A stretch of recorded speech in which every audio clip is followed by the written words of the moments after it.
మీరు చెప్పండి విజయ్ గారు. నాకు ఈ సినిమాయే ఒక జర్నీ నిజంగా చెప్పాలంటే. In very positive. అంటే అందరం జోకింగ్గా మాట్లాడుకుంటాము, 1.5 years షూట్ చేసాము అది ఇది అని. బట్ వెరీ రేర్లీ మనకి ఇలాంటి సబ్జెక్ట్స్ దొరుకుతాయి. ఒక కొన్ని రియల్ ఇన్సిడెంట్స్ బేస్ చేసుకొని ఇన్స్పైర్ అయ్యి హ్యూమానిటీ మీద కొన్ని సబ్జెక్ట్స్. అంటే నాకు లవ్ స్టోరీస్ అంటే బాగా ఇష్టం. బట్ ఈ సినిమాలో ఏంటంటే ఒక కపుల్ మధ్యన ఉన్న ప్రేమ అది అది ఆనెస్ట్గా ఉంటే ఎంత దూరం వరకైనా వెళ్ళొచ్చని, ఏ ఛాలెంజ్ అయినా ఫేస్ చేయగలుగుతాము. ద పవర్ ఆఫ్ లవ్ ఈ సినిమాలో బాగా హైలైట్ అవుద్ది.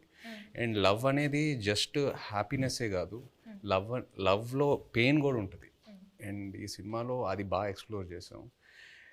పుట్టింగ్ దట్ అసైడ్, ఈ 1.5 years ఈ ట్రావెల్ అంటే మా టీంతో, అరవింద్ గారితో, పల్లవి గారితో, చందుతో అందరితో ట్రావెల్ చేస్తూ ఇంకా ఒక 1 month షూటింగ్ పెడితే నేను హ్యాపీగా వస్తాను. అందరూ కొట్టారు కానీ, బట్ అంత అంటే ఇంకా చేయాలని కొన్ని సినిమాలకి అలా అనిపిస్తూ ఉంటుంది. ఎక్కడ సమ్మర్లో రిలీజ్ చేద్దామన్నారు. ఒకసారి క్లాస్ అయిపోయింది.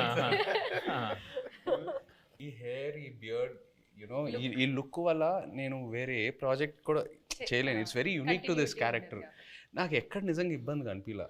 అంటే ఇవాళ వెళ్ళి షేవ్ చేసేద్దాం అబ్బా, ఇవాళ హెయిర్ కట్ చేసేద్దాం అబ్బా, చిరాకు వస్తుంది, అట్లా ఎక్కడ అనిపించలే. ఇంకా అరవింద్ గారు ఇంకా చేద్దామంటే okay let's do it, Chandu ఏదైనా బెటర్మెంట్ చేద్దామంటే let's do it. So that's just a sign saying that బాగా కనెక్ట్ అయ్యి ఎంతో ప్రేమించి ఎంతో ఆనెస్ట్గా ఈ జర్నీ జరిగిందని.